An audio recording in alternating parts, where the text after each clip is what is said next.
Muy buenas tardes, muy buenas noches a uno y otro lado del mundo.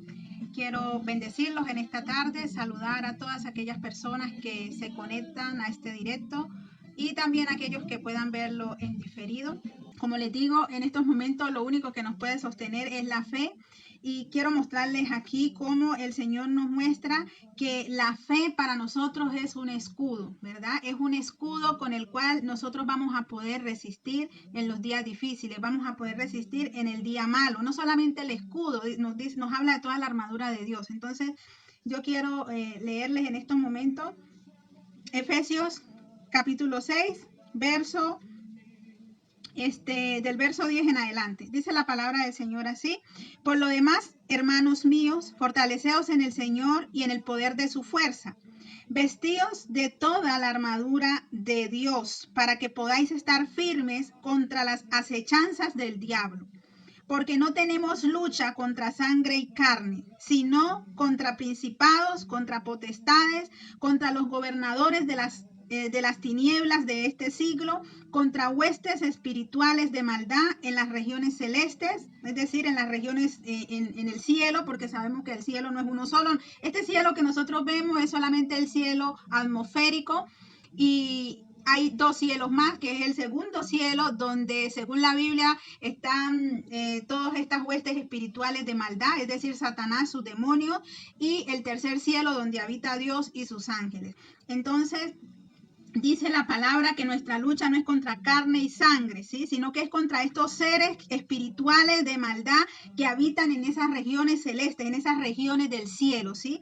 Entonces, en el verso 13 dice: por tanto, tomad toda la armadura de Dios. Oiga bien, aquí nos habla de una armadura. Dice: tomad toda la armadura de Dios para que podáis resistir. ¿Cuándo? En el día malo. La armadura se toma en el día malo, en el día de la dificultad. Entonces, estamos viendo de que la armadura es ese equipamiento del soldado cuando salía a la batalla, porque aquí habla de armadura refiriéndose al tiempo antiguo donde los soldados, los ejércitos tenían una armadura como de hierro para poder salir a la batalla y poder resistir al enemigo con mayor fuerza, ¿sí? Entonces, porque en ese tiempo donde se escribió la Biblia, eso era lo que había, pero hoy entendemos que la armadura de un soldado es diferente, el equipamiento de un soldado cuando va a la guerra es diferente, ¿sí? Así como usted ve a los del SMAT, a los de la policía, a ese equipamiento que tiene, a eso se refiere. Pero aquí Dios nos está hablando a nosotros como soldados, no de un ejército terrenal, no de un ejército que toma armas carnales, armas físicas, como decir, los del SMAT tienen que no sé cómo se llama, que lanza una cantidad de cosas contra las personas y hacen daño. Dicen que no, pero están dañando, a muchas personas le han dañado la vista. Entonces vemos que la palabra nos habla a nosotros de que tenemos una armadura, pero esta no es una armadura humana, es una armadura espiritual, y dice que es la armadura de Dios. Entonces nos dice, ¿para qué? Para poder resistir en el día malo, en el día de la prueba, en el día de la dificultad, en el día de la guerra, de la batalla. Entonces dice, y habiendo acabado todo esto,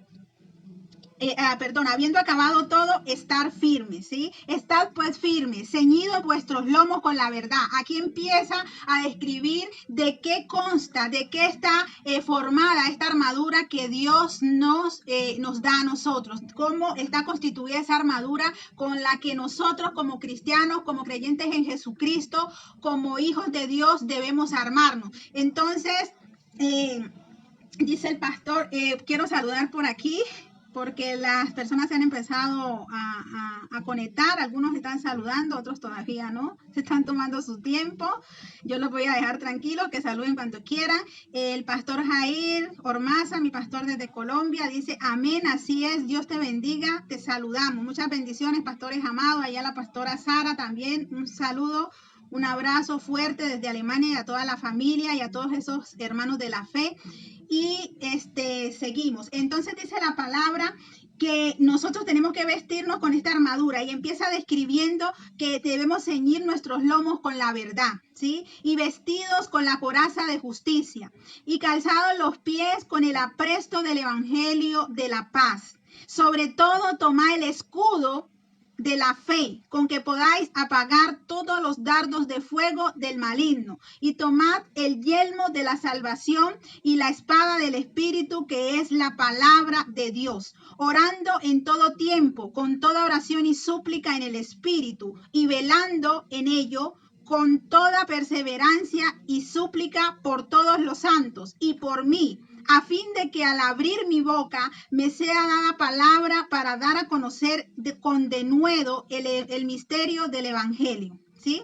Entonces, aquí nos describe la armadura de Dios, ¿sí? Con la cual nosotros debemos vestirnos. Pero yo no voy a desarrollar todo el tema de la armadura de Dios porque es un tema bastante amplio. Es un tema donde o sea, tocaría invertir horas para poder dar una buena enseñanza acerca de toda la armadura de Dios. No son temas que se pueden tocar a vuelo de pájaro. A vuelo de pájaro podemos tocar el tema de la fe, ¿sí? Porque cada parte de esa armadura de Dios es un tema que podemos desarrollar, pero hoy nos vamos a enfocar en ese escudo. ¿Por qué? Porque la palabra nos está diciendo, Efesios capítulo 6, para los que recién se conectan, en el versículo 16 específicamente nos dice, sobre todo tomad el escudo de la fe, con que podáis apagar los dardos de fuego del maligno. Entonces, porque nos está diciendo, por sobre todas las cosas, tomad el escudo de la fe. Quiere decir que cuando nos está diciendo que por sobre todo debemos tomar el escudo, le está dando una importancia a este escudo. Le está refiriéndose a la palabra que esta es como una de las partes más importantes de esta armadura de Dios con la cual nosotros debemos vestirnos en el momento de la prueba, en el día malo, en el día de la dificultad. Entonces, no desestimando las otras partes de la armadura, no estamos diciendo que las otras partes de la armadura de Dios no sean importantes o que sean menos importantes que esta, sino que esta tiene algo especial, ¿sí? Porque el escudo es algo que protegía al soldado en toda su parte física, en la parte delantera, ¿sí? Entonces, ese escudo dice que nos va a servir a nosotros para poder apagar todos los dardos de fuego del maligno. Cuando usted mira en otras versiones, dice que son las flechas incendiarias, ¿sí? Y me quiero detener un poquito aquí. ¿Qué quiere decir esas flechas incendiarias? Trasladémonos al pasado, ¿sí? Hagamos un viaje al pasado. En este caso, no un viaje al futuro como la película, sino un viaje al pasado. Nos vamos a trasladar al pasado. Muchos hemos visto películas donde nos describen cómo eran las guerras antiguamente, ¿sí? Eran batalla cuerpo a cuerpo, ahora se disparan con misiles, como el caso de Israel y este grupo terrorista Hezbollah, si no me equivoco, ¿no? Porque hay dos allí. Entonces, vemos que hoy nosotros nos está diciendo aquí la palabra que hay unos dardos de fuego que el maligno, es decir, Satanás, va a enviar a nuestra vida. Y con ese escudo de la fe, nosotros vamos a poder apagar esos dardos de fuego, es decir, flechas incendiarias. Entonces, antiguamente, las flechas incendiarias, ¿para qué las usaban los soldados cuando se enfrentaban en batalla? Cuando cuando querían tomar una ciudad que tenía una fortaleza, porque antiguamente las ciudades no eran como hoy, las ciudades eran amuralladas, ¿sí? Si usted mira la historia bíblica y ve los muros de Jericó, es una de las historias más bíblicas más representativas de cómo las ciudades antiguamente eran amuralladas. Entonces, cuando los habitantes de aquella ciudad sabían que el enemigo los estaba invadiendo, que el enemigo estaba cerca, que de repente llegó el ejército digamos, el ejército babilónico y va a destruir, como en el caso de Jerusalén también, que fue destruida en aquella época, vemos que la ciudad era cerrada, las puertas de la ciudad eran trancadas y custodiadas por soldados. Arriba en las murallas había soldados también vigilando que solían ser los mejores en el uso del arco y de la flecha, ¿sí? Para poder ahuyentar al enemigo. Entonces, esas flechas incendiarias eran usadas para incendiar las ciudades o para incendiar el campamento, ¿sí? Cuando vivían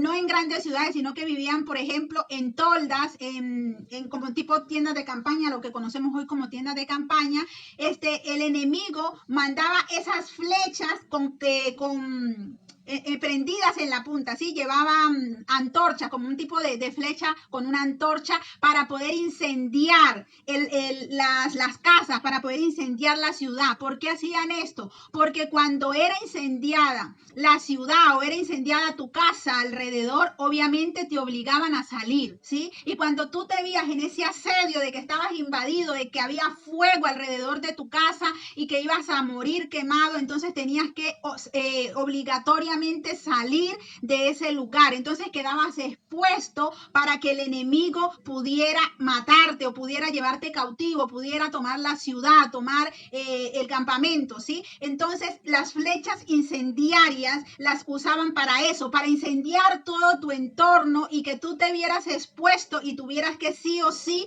abandonar ese lugar de refugio, abandonar esa fortaleza. Entonces eras susceptible, quedabas indefenso para que el enemigo pudiera derrotarte, pudiera acabar con tu vida, con la vida de tu familia, con el pueblo entero, con la ciudad entera. Entonces, la palabra de Dios nos está diciendo que por sobre todo debemos tomar ¿qué? El escudo de la fe. ¿Para qué? Para apagar esas flechas incendiarias del maligno, ¿sí? Hoy esas flechas incendiarias no son físicas, ¿sí? No son que nos están enviando una flecha y que nos van a incendiar la casa o que nos van a incendiar la ciudad. Hoy esas flechas incendiarias que usa Satanás, es decir, el maligno, como lo llama aquí la palabra, se refiere a esas situaciones que vienen a nuestra vida donde tú te sientes que estás incendiado, ¿sí? Que hay un fuego ardiendo a tu alrededor y que tú no tienes salida, que estás cercado por el enemigo y que tú no ves la luz al final del túnel, que tú crees que ya todo se acabó para ti, que no hay una salida. Pero yo quiero decirte en esta noche que sí hay una salida. ¿Por qué? Porque Dios nos está mandando, Él nos está dando las estrategias para que nosotros podamos salir victoriosos en esta batalla, ¿sí? En esta batalla donde el enemigo está mandando flechas incendiarias para que nuestra vida, ¿sí? Se vea en riesgo, para que nosotros podamos, perdamos la fe, ¿sí? Ese escudo precisamente que el Señor nos está diciendo que debemos tomar, por sobre todas las cosas debemos tomar el escudo de la fe, es para poder apagar esos dardos que vienen encendidos, para apagar esas flechas incendiarias. Entonces, cuando nosotros estamos armados con el escudo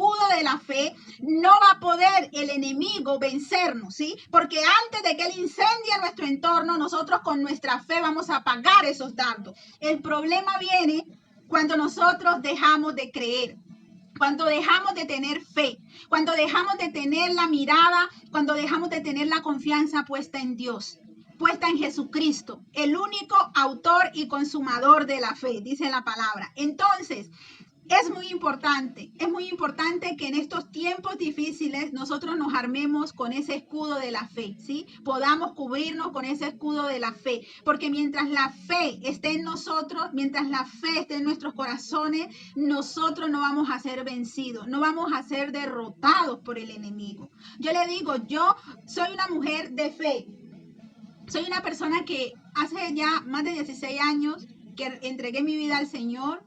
Y he pasado muchas dificultades, porque no le voy a decir que la vida cristiana es una vida de rosita. El que le diga a usted eso le está mintiendo. No quiere decir que cuando nosotros venimos a los pies de Cristo, no quiere decir que cuando Jesucristo nos sale al encuentro, todo va a ser paz y amor al estilo hippie. No. Antes al contrario a veces, porque cuando nosotros decidimos creerle a Dios y decidimos seguir a Jesucristo, es donde más vamos a ser probados, es donde más vamos a ser atacados. El enemigo nos va a querer poner cualquier cantidad de obstáculos para que nosotros nos demos por vencidos, ¿sí? Entonces, es muy importante que nosotros nos armemos con ese escudo de la fe. Es lo único que a mí me ha podido mantener en estos 16 años, con la confianza y la mirada puesta en el único autor y consumador de la fe, que es Jesucristo, ¿sí? Y es fácil, no es fácil. Si alguien le dice que es fácil, también le está mintiendo. La vida cristiana no es fácil. El seguir a Dios no es fácil. ¿Sabe por qué? Porque cuando nosotros mostramos al mundo nuestras convicciones, nuestras creencias, ¿sí? entonces somos atacados. El mundo nos ve como enemigos porque no pertenecemos a este mundo. Aunque vivimos en el mundo, no pertenecemos a este mundo, ¿sí? Esto es algo difícil de entender para las personas que no son cristianas, pero los cristianos entienden esto, que la Biblia nos dice que nosotros estamos en el mundo, pero no somos de este mundo. Por eso el mundo nos aborrece, porque nosotros tenemos unos principios y unos valores diferentes. Cuando me refiero al mundo, hablo de un sistema, ¿sí? De un sistema pecaminoso, un sistema que va en contra de la voluntad de Dios. Entonces, como nosotros queremos establecer esos principios, esos valores, vamos a ser siempre atacados, y por eso la vida cristiana no es fácil, ¿sí? Cuando a los neutrales, a los que no se sabe ni de qué lado están, que quieren estar bien con Dios y con el diablo a la vez, ¿sí? Que nunca están definidos en su fe y en sus valores, y les da vergüenza o les da miedo decirle a veces hasta a su propia familia: yo soy cristiano y esto es lo que yo creo, y aunque tú no creas, estas son mis convicciones y no las voy a rendir por nadie, ni por mi papá, ni por mi mamá, ni por mis hijos, ni por nadie. Entonces, ¿por qué? Porque al único que le debo obediencia suprema es a Dios. Entonces, vamos a mirar un poco qué es la fe, ¿sí? En el libro de los Hebreos, esto es Nuevo Testamento para las personas que toman apunte, que les gusta leer. Hebreos capítulo 11, versículo 1, allí vamos a encontrar cómo nos habla la palabra acerca de la fe, ¿sí? Entonces, nos dice que la fe es la certeza de lo que se espera y es la convicción de lo que no se ve, ¿sí? Así lo define la Biblia. Esa es la fe. Entonces, allí yo me quiero detener un poquito. Que la fe, dice la palabra, que es certeza y es convicción, ¿sí? Entonces, vamos a definir un poco esas dos palabras. La palabra certeza es también confianza y es seguridad, ¿sí? Confianza y seguridad. Y la palabra convicción es prueba también. La palabra convicción significa prueba, significa convencimiento, y también tiene otra, o sea, porque en el griego y en el hebreo no son significados como diríamos en español, sino que tiene diferentes acepciones, se dice, ¿no? Entonces, dice que esta palabra convicción en el griego es una de las acepciones, es también prueba, es convencimiento y es redarguir. ¡Qué tremendo! Allí ya esa palabra redarguir parece que como que se sale del contexto al cual nosotros estamos acostumbrados. Entonces, ¿qué es redarguir? Redarguir dice que implica contraargumentar. ¿Qué es contraargumentar? O sea, contraargumentar haciendo que el argumento de alguien se vuelva en contra de él. Voy a explicarle un poquito porque yo sé que es difícil entender esto de primera vez. Quiere decir convertir el argumento contra quien lo presenta, ¿sí? Hacer que ese argumento que esa persona presentó se vuelve en contra de él. Quiere decir que la Biblia, a través de enseñanzas que nos hacen autocorregirnos a nosotros. Y entonces la palabra de Dios, ¿sí? Que está escrita en la Biblia, hace que esos argumentos que nosotros tenemos, ¿sí? Sean derribados por la palabra de Dios. Haga que nosotros nos miremos a nosotros mismos como en un espejo y entonces nos autocorrijamos de aquellas cosas que la palabra de Dios nos está mostrando que no son correctas, ¿sí? Ante los ojos de Dios. Porque vuelvo y le digo, ante los ojos del mundo podrán ser correctas. Porque hoy si nosotros vivimos bajo la corriente de este mundo y nos dejamos llevar por lo que el mundo y los gobernantes de este mundo establecen, entonces todo es bueno, todo es paz y amor. Pero cuando nosotros pasamos nuestra vida, pasamos nuestros argumentos, nuestras ideas, nuestras convicciones, las cosas a las cuales estamos acostumbrados, entonces la palabra de Dios nos muestra algo diferente y nos dice: mira, Marisol, esto que tú estás haciendo no está bien, ¿sí? Según la palabra, esto no me agrada. Entonces, eso hace que mis argumentos sean derribados, ¿sí? Según la palabra de Dios. Dice que la palabra también, esa palabra redarguir, es amonestar a alguien con el fin de que se corrija, para que usted lo vaya entendiendo con más claridad. Entonces, por aquí me han escrito un comentario, el pastor Jair dice: cuando tomas la decisión de pertenecer al reino celestial, te conviertes en el enemigo número 1 de Satanás. Así es. Y sobre todo, cuando somos personas radicales, porque yo me considero un radical, ¿sí? Yo me acuerdo que cuando yo recién me convertí, cantaba mucho una canción que dice: Señor, hazme un radical, como el águila volar. Entonces, dame una caña de pescar. Y me gustaba mucho esa canción porque yo decía, Señor, hazme un radical. Yo quiero ser de esos radicales. ¿Qué quiere decir? Un radical no es un radical libre de esos que te envejecen. No estamos hablando de eso, ¿sí? Esos radicales libres tienen su historia, pero eso es un punto y aparte, ¿sí? Entonces, el radical en este caso, los radicales en cuanto a las cuestiones del reino de Dios, somos aquellas personas que no vendemos nuestros principios y nuestros valores, que no canjeamos con nadie. Como le decía, puede ser tu mamá, puede ser tu papá, puede ser tu propio pastor o tu pastora que te esté enseñando algo que no es conforme a la palabra, dice el pastor, lo recordamos. Dice, entonces, si no es conforme a la palabra de Dios, no se lo acepto, ¿sí? Puede ser el pastor, el más ungido, que diga que es el más ungido de los ungidos, que ande de mano cogida con el Espíritu Santo, pero si no está conforme a lo que está en la Biblia, yo no le acepto eso. Y voy a ser radical, y voy a ser enfática. Y me he echado muchos enemigos muchas veces en las iglesias por eso, porque yo digo, no, es que la Biblia dice otra cosa, la Biblia no dice eso, y como la Biblia no lo dice, pues yo no lo acepto y no lo hago, ¿sí? Entonces, eso es ser radical, ¿sí? Y eso no está bien visto ante los ojos de muchas personas. Otra cosa es ser ya un religioso extremista, ¿sí? Y como de esos que todos le llaman pecado, que la mujer no se puede poner ni pantalón y esas cosas, que eso ya es otro detalle, pero no me quiero meter allí. Así que volvemos a la palabra, estamos hablando de la fe, ¿sí? Acuérdense que estamos hablando de la fe. Entonces, ¿por qué me he querido enfocar en esa palabra redarguir, que tiene que ver con convicción y que tiene que ver con certeza? Porque certeza y convicción tienen que ver con tener fe. Si dice aquí Helen Daniela Murillo, ¿quién será esa niñita, esa muchachita? Ah, como que es mi hija. Dice, si alguien nos trae un mensaje distinto al que dice la palabra, es anatema o maldito. Amén. Así es. Entonces, usted también que está allí, los que están en Colombia, los que nos están viendo en otros lugares, pueden escribir sus comentarios, porque de eso se trata, hacer un directo, ¿no? De poder compartir, de poder interactuar con las personas que están siguiendo el directo, que están allí conectadas. No sea simplemente un oidor pasivo. Sea un oidor, pero sea activo también. Usted puede hacer preguntas, usted puede poner su comentario, ¿sí? Y podemos interactuar. Por eso esa es la importancia de los directos. Entonces, esa palabra redarguir, que tiene que ver con fe y que tiene que ver con certeza y con visión.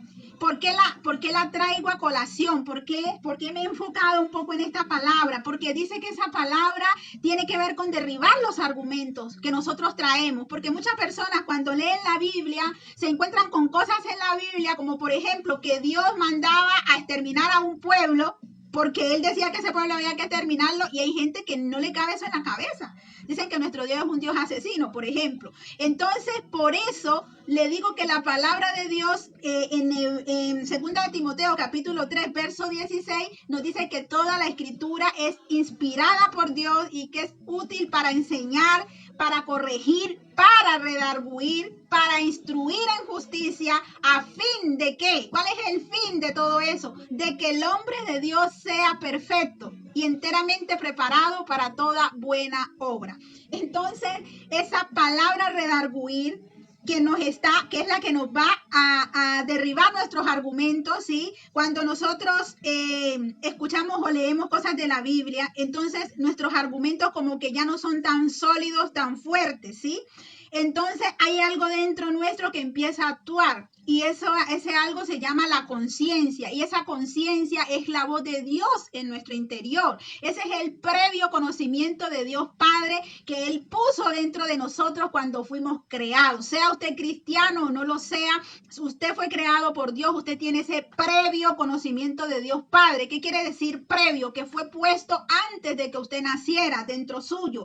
Y por eso nos dice el libro de Romanos, en el capítulo 2, en el verso 14, dice: porque cuando los gentiles que no tienen ley hacen por naturaleza lo que es de la ley, estos, aunque no tengan ley, son ley para sí mismos, mostrando la obra de la ley escrita en sus corazones, dando testimonio su conciencia y acusándoles o defendiéndoles sus razonamientos. Está viendo que dentro de nosotros tenemos una conciencia que fue implantada por Dios, es esa parte espiritual que se conecta con Dios, esa parte que te dice cuando tú hiciste algo malo, ¿sí? Te comportaste con alguien mal y dijiste, pero tú le hablaste mal a tal persona. Y esa vocecita interior te empieza a decir, mira fulanito o fulanita, que tú le hablaste mal a este, pero nosotros nos justificamos y decimos, no, pero es que él me habló mal primero, él me dijo esto, me dijo aquello. Entonces eso es esa parte interna que fue puesta por Dios para que, dice la Biblia en segunda de Pedro, que fue puesta para que cuando nosotros nos encontráramos con Jesucristo, le pudiésemos reconocer y pudiéramos ser rociados con su sangre. Ese es el previo conocimiento de Dios Padre. Entonces, aquí ese previo conocimiento, como le digo, es esa conciencia, porque aunque la gente diga, yo soy ateo, yo no creo en Dios, patatí, patatá, y todo lo que dicen, en su interior yo le aseguro que hasta el más ateo, el más asesino, el más malo de todos los hombres tiene ese previo conocimiento de Dios en su interior, y que aquí en Romanos, en el capítulo 2, verso 14, nos dice que 14 y 15 nos dice que es una ley natural. No está hablando de la ley de Dios dada a Moisés, porque es incorrecto también decir la ley de Moisés. Es la ley que Dios le dio a Moisés, porque Moisés no se la inventó. Entonces aquí está hablando de la ley natural, esa ley del Espíritu. Es una ley que está dentro de nosotros, que nos dice cuándo está mal o cuándo está bien. Por eso dice que los gentiles que no tienen ley. ¿Cuál ley? La ley de Dios. Dice, hacen por naturaleza lo que es de cuál ley, de la ley de Dios. Dice, son ley para sí mismos. ¿Sí? ¿Por qué? Porque por naturaleza, dentro en nuestro interior está esa ley de Dios implantada y que nos dice esto es malo, esto es bueno. Pero la tendencia del hombre, ¿cuál es? Hacer siempre lo malo, ¿sí? Entonces, volviendo al tema de la fe, ¿por qué le hablo de redarguir? Y que redarguir tiene que ver con derribar nuestros argumentos. ¿Por qué? Porque mucha gente dice, pero ¿cómo puedo tener fe en estos momentos donde yo veo que mi país, Colombia, está siendo destrozado? ¿Cómo puedo tener fe cuando veo que llevamos más de 21 días en una protesta que ha dejado ya muchos muertos y muchos desaparecidos? ¿Cómo puedo tener fe en estos momentos donde no hay prácticamente qué comer? Porque hay escasez de alimentos, porque mucha gente está en la extrema pobreza, porque con lo del COVID, porque la gente muere. ¿Cómo puedo tener fe y cómo puedo seguir creyendo en este Dios del cual me hablan los aleluya, del cual me hablan los cristianos? Entonces, ¿cómo puedo yo seguir teniendo fe? Entonces ahí es donde viene, porque miren que la palabra fe lleva implícita la palabra convicción, y a su vez esa palabra convicción también es redarguir, y esa palabra redarguir también es derribar tus argumentos. Entonces, ¿qué quiere decir esto? Que nosotros debemos tener fe aún en los peores momentos, ¿sí? Porque en esos momentos tan difíciles, en esos momentos, porque también la palabra convicción, que viene de la palabra fe, significa también prueba. Está viendo, ¿no? Cómo todo está entrelazado. Prueba también significa esa palabra convicción. Dice prueba, convencimiento, redarguir. Y luego está la palabra certeza, que también es de la fe y es confianza y seguridad. ¿Qué quiere decir todo esto? Que en los momentos que yo estoy siendo probado, que hay pruebas, que hay dificultades, entonces yo tengo que tener seguridad y confianza. ¿Por qué? Porque la fe es la certeza de lo que se espera y es también la convicción de lo que no se ve. ¿Qué quiere decir? Que aunque yo no lo pueda ver, no quiere decir que no exista. Aunque yo no pueda ver en este momento una solución para Colombia, una solución para el COVID, una solución para el mundo entero, no quiere decir que Dios no esté obrando. Como dice una canción, una adoración muy bonita que dice, aunque yo no pueda verte, yo sé que estás obrando, ¿sí? Dios está obrando en estos momentos, porque a veces es necesario que vengan las pruebas, que nosotros seamos probados, que seamos contristados, para que volvamos a Él, para que nos detengamos, hagamos un alto en el camino. Porque a veces estamos tan concentrados solamente en nuestra vida, en nuestro diario vivir, en el trabajo, en las diversiones, en las redes sociales y en tantas cosas. No le estoy diciendo que sea malo todo eso, pero quitamos a Dios de ese primer lugar. Dejamos a Dios de lado, ¿sí? Entonces la fe en estos momentos de prueba, ¿sí? Porque recuérdese que la fe también es prueba, o sea, ¿cómo yo voy a poder tener fe cuando soy probado? ¿Por qué? Porque si yo no he pasado por una situación difícil, yo no puedo decir que yo tengo fe. Si yo no he podido resistir en un momento difícil creyendo que las cosas se van a solucionar, no puedo decir que tengo fe, ¿sí? Entonces, por eso dice que la fe es prueba también, pero también es redarguir. ¿Por qué? Porque en esos momentos donde tú estás viendo que todo se está destrozando a tu alrededor, donde estás viendo que como que no hay una salida para este paro, ¿sí? Que ya a pesar de que se han conseguido casi todas las peticiones, se sigue en la protesta, ¿sí? Y el país está en caos todavía. Imagínense cómo podía tener fe Israel siendo bombardeado. Usted sabía que a Israel le han lanzado más de 3.500 misiles en estos días de conflicto con ese grupo terrorista. Usted sabe que eso no hay país que pudiera soportar eso. Pero una de las cosas que tiene Israel es fe en Dios, ¿sí? Fe en Dios. Y no estoy diciendo que ellos sean perfectos. Yo no estoy diciendo que los israelitas sean perfectos, porque tenemos que hacer diferencia entre israelitas y judíos. Israelita es la ciudadanía de Israel, ¿sí? Así como usted es colombiano, o el que es de Alemania es alemán, o el otro es español. Entonces su nacionalidad es israelita, israelí. Pero su religión es el judaísmo. Entonces hay muchos israelitas que no son judíos, ¿sí? ¿Por qué? Porque no practican la religión como tal.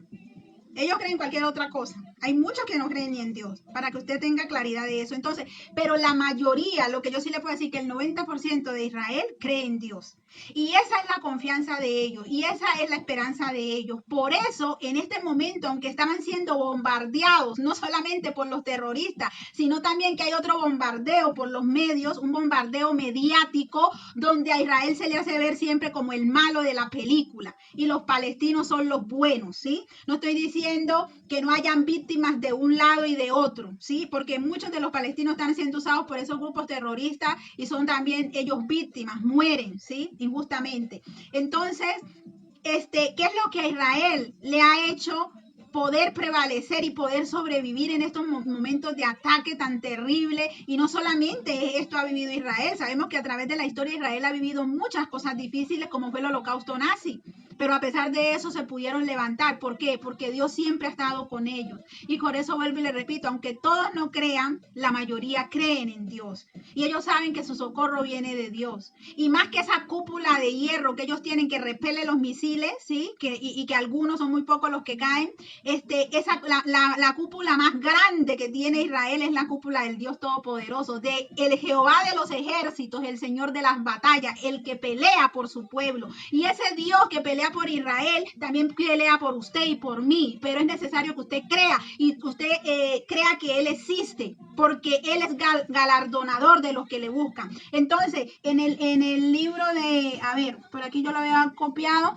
en el Hebreos capítulo 11, en el versículo 6, dice la palabra que al que se acerca a Dios es necesario que crea que Él existe y que es galardonador de los que le buscan, ¿sí? Quiero mirarlo aquí en esta otra versión, Hebreos capítulo 11, verso 6, dice la palabra en la versión NTV, que es Nueva Traducción Viviente. Dice así: de hecho, sin fe es imposible agradar a Dios. ¿Por qué? Todo el que desee acercarse a Dios debe creer que Él existe y que Él recompensa a los que le buscan con sinceridad. Entonces, por eso Israel es guardado, ¿sí? A pesar de que el mundo lo ataque y todos estaban contra Israel todos no, la mayoría, ¿sí? La mayoría de los países del mundo estaban en contra de Israel en este momento de conflicto con este grupo terrorista, pero Israel tiene su confianza puesta en Dios. Entonces, eso es lo que nosotros debemos aprender de los judíos, de los israelitas, ¿sí?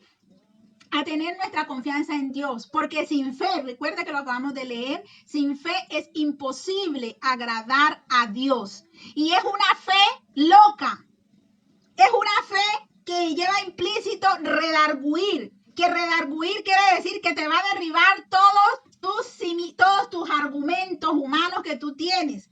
Por eso, no todo el mundo es capaz de creer que Dios le va a librar en un momento tan terrible como es lo que está viviendo en Colombia, ¿sí?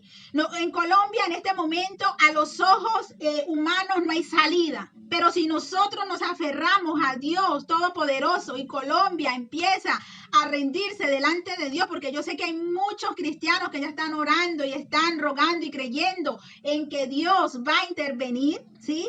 Pero es necesario que cada vez más gente crea y busque a Dios, porque recuerde que las armas de nuestras milicias no son carnales. Dice la Biblia que son poderosas en Dios. ¿Para qué? Para la destrucción de fortalezas. Y hemos leído que debemos tomar por sobre todas las cosas el escudo de la fe. Porque con ese escudo de la fe vamos a poder apagar esos dardos de fuego del maligno, esas flechas incendiarias, ¿sí? Esas flechas que quieren traerte pánico, que quieren traerte depresión, que a muchas personas quieren llevar al suicidio, esas flechas incendiarias que quieren debilitarte. Entonces allí es donde nosotros debemos armarnos ¿con qué? Con este escudo de la fe que nos va a derribar nuestros argumentos y que en los momentos más terribles vamos a ver la mano de Dios Todopoderoso obrando a nuestro favor. Como le vuelvo y le repito, yo he pasado muchas pruebas, yo he pasado cosas muy difíciles, ha habido momentos donde yo he tenido que escoger o lo que mis sentimientos me dicen o lo que Dios me está diciendo, o me voy para allá o me voy hacia donde Dios me está marcando, ¿sí? Y le hablo de momentos donde la vida de mi mamá, de mi madre ha estado en riesgo. Mi mamá estaba en riesgo de muerte. Y yo he tenido que escoger entre irme a Colombia o de irme a otro país donde Dios me está diciendo que debo irme. Y que debo irme antes de que termine el año. Y faltaba un mes para que ese año se acabara y mi mamá se enfermó. Y mi mamá estaba en el hospital y que mi mamá no se podía ni levantar, no podía pararse sola porque mi mamá se caía. La cuidaba mi prima Ana. Entonces, en esos momentos yo me aferré a Dios, así como me aferré en los momentos donde mi abuelo estuvo al borde de la muerte, cuando yo recién me fui a España, ¿sí? Entonces, siempre Dios me ha dado una salida, cuando para otros es locura lo que tú estás haciendo. ¿Por qué? Porque yo soy única hija de Emperatriz Montenegro, yo soy única hija. Y mi mamá estaba en una cama de hospital, mi mamá estuvo casi un mes hospitalizada. Y saben que cuando yo decidí tomar el camino que Dios me estaba mostrando, porque yo tenía que salir de España con mi familia y venirme a Alemania, y mi mamá se enfermó, yo me metí en un ayuno, y yo dije, Señor, tú me das la salida. Mi esposo ya había salido para Alemania, y yo había quedado con los muchachos en España, y la situación era bien difícil económicamente, porque las cosas en España han estado muy mal desde el 2008. Entonces, cuando yo decido venirme a Alemania, faltaba una semana para terminar el año 2016. Y a mí el Señor me había hablado de que antes de que terminara el 2016, Él me iba a sacar de España. Y faltaba una semana. Y no teníamos cómo venirnos a Alemania, mis hijos y yo, porque mi esposo ya estaba acá. ¿Sí? O sea, había dinero, pero no había dónde llegar porque acá era muy difícil conseguir casa. Él se estaba quedando en una casa de alguien que le ayudó. Entonces, el Señor abrió la puerta para que mis hijos y yo viniéramos. Pero mi mamá estaba en una cama de hospital, donde los médicos nunca pudieron decirle un diagnóstico, pero era tan terrible la condición de salud de mi mamá que todos los días la sacaban para un lugar diferente a hacerle pruebas. Y no podían determinar qué era lo que ella tenía, pero estaba muy mal. Y las personas que la vieron saben de lo que yo estoy hablando y dan testimonio de esto. Resulta que yo me aferré a Dios y yo dije, Señor, es mi mamá, soy su única hija, la está cuidando mi prima, sé que está en buenas manos porque está en tus manos, me voy a Alemania. Yo llegué a Alemania el día 24 de diciembre de 2016. Ese día llegué con mis hijos a Alemania, a Frankfurt, Alemania. Y a mi mamá le dieron el alta hospitalaria el día 25 de diciembre. Mi mamá pasó el 24 de diciembre en el hospital, pero el día 25 milagrosamente le dieron el alta. Y desde allí mi mamá se empezó a recuperar y usted la ve hoy, está mucho mejor que lo que estaba antes de tener ese problema de salud. Entonces, por eso yo sé de qué le estoy hablando. Hay momentos donde vienen pruebas tan terribles a tu vida que tus conocimientos, tus argumentos humanos van a ser desafiados por Dios. Pero tú, cuando tú decides creerle a Dios, porque si Dios me está diciendo es para allá, es para allá. Si yo me hubiera ido a Colombia dejándome llevar por los sentimientos, porque soy la única hija, porque mi mamá estaba al borde de la muerte, porque me decían, está mal, mi prima me decía, está muy mal. Y yo todos los días llamaba a mi mamá. Y yo le oraba y le daba palabras de aliento, le decía, busque de Dios, porque esto es una prueba que Dios le está dando para que usted entregue su vida a Él, para que usted enderece su camino, porque quizás esta sea la última oportunidad, y si Dios la para de aquí, usted debe buscar a Dios, porque la próxima quizás no la libre. Entonces, mi mamá se mejoró. Le digo, yo salí el 24 de diciembre del 2016 de España hacia Alemania, porque es muy cerca, son como 3 horas, y llegamos ese 24, y al otro día le dieron el alta a mi mamá en Colombia, y milagrosamente mi mamá se recuperó. Todo lo hizo Dios, porque yo no le voy a dar mérito a los médicos ayudaron, pero Dios fue el que obró. Pero si yo me hubiera ido a Colombia, cuando Dios me estaba diciendo, te tienes que ir a Alemania, entonces yo hubiera desafiado lo que Dios quería que yo hiciera por falta de fe. Porque yo hubiera dicho, no, es que yo soy la que, si mi mamá se va a sanar es porque yo esté al lado de mi mamá. O me hubiera puesto a decir, ay, ¿qué tal que mi mamá se muera y yo no esté ahí al lado de ella y yo soy su única hija, hay que ir a la gente? No, hay momentos donde no tenemos que pensar ni en qué dirá la gente, ni dejarnos llevar por los sentimientos, sino pensar en lo que Dios te está diciendo. Y ese es el problema, porque ahí es donde me redarguye por dentro y me derriba mis argumentos, porque ante mis ojos humanos yo tenía que irme a Colombia.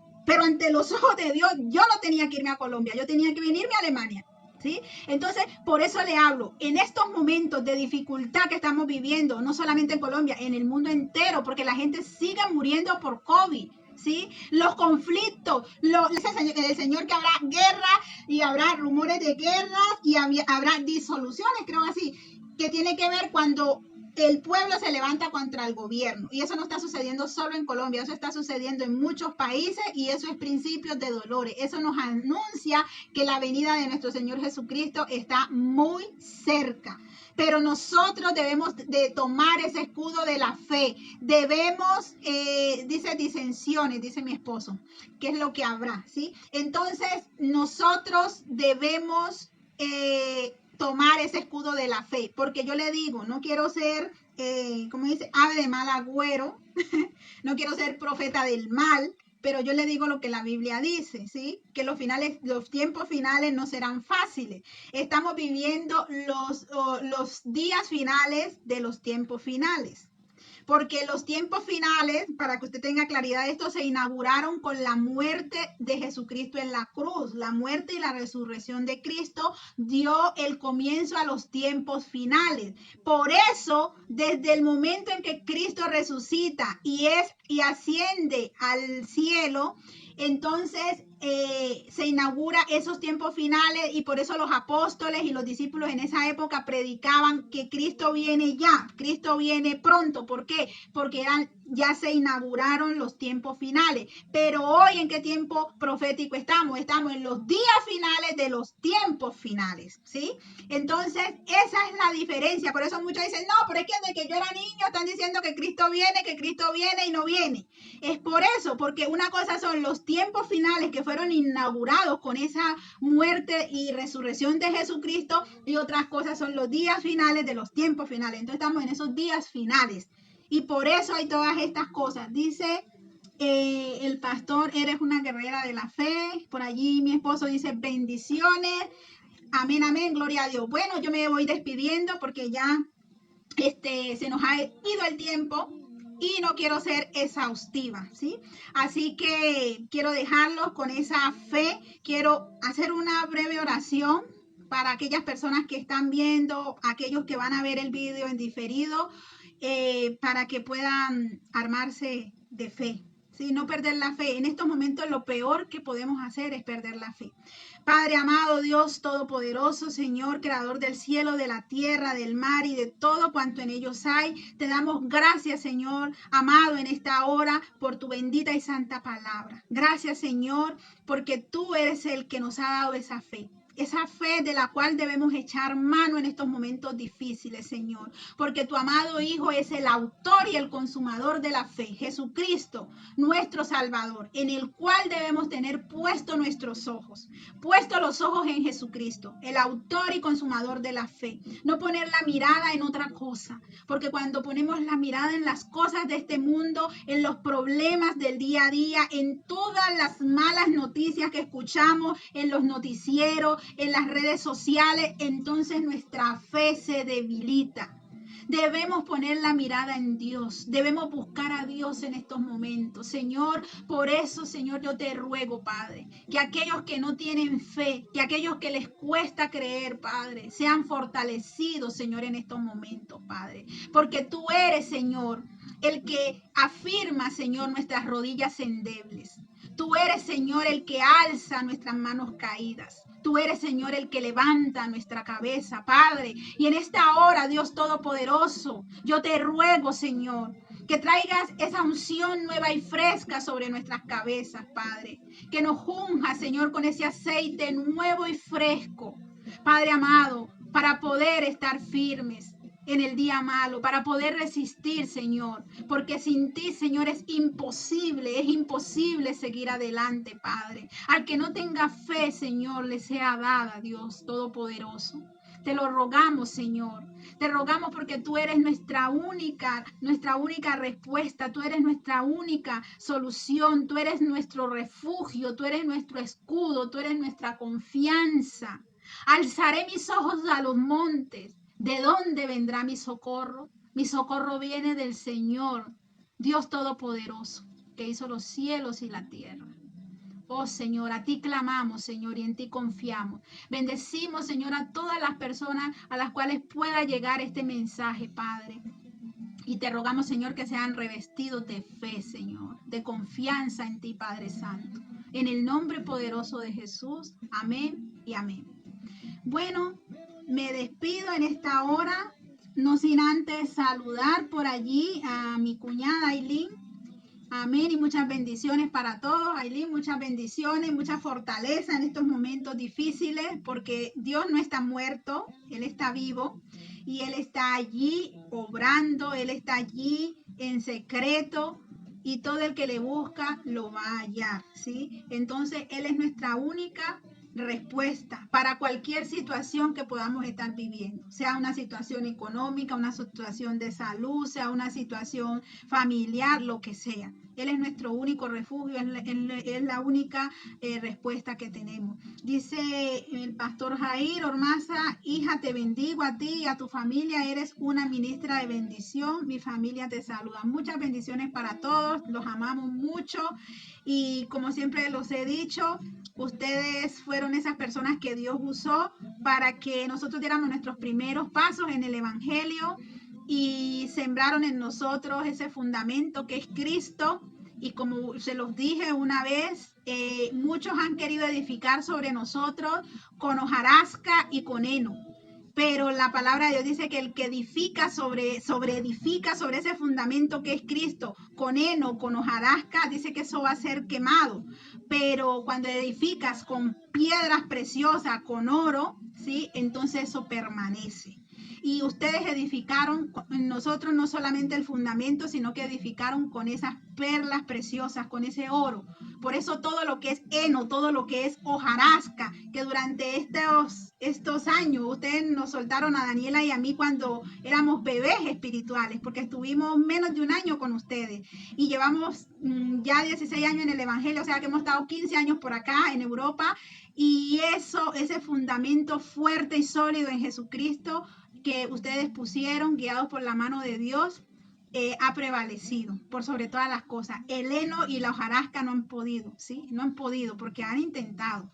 Y no, cuando el Señor está en el asunto y cuando tus cimientos son sólidos, cuando tú has sido edificado sobre la roca que es Cristo, la piedra angular aprobada por Dios y la que muchos fueron, desecharon, ¿sí? Entonces ahí no hay que valga, como diríamos en mi pueblo, allí no hay nada que pueda derribar, vendrán los vientos, vendrán las tormentas, vendrán las inundaciones, pero esa casa prevalecerá. ¿Por qué? Porque está edificada sobre la roca, no sobre la arena, y tampoco ha sido sobre edificada con heno y con hojarasca. Así que muchas bendiciones a todos, los amamos en el amor de Cristo y les deseo lo mejor, que tengan dulces sueños, que el Señor los bendiga y aférrense cada vez más a Dios. Ese es el mayor tesoro que tenemos y ese es el mayor consejo que yo puedo darles en este momento. Aférrese a Dios porque es el único que nos puede fortalecer. Este mundo es pasajero y tenemos que tener nuestra mirada en él, en las cosas de arriba, no en las cosas terrenales, porque todo lo terrenal se desaparece. Muchas bendiciones y hasta el próximo sábado.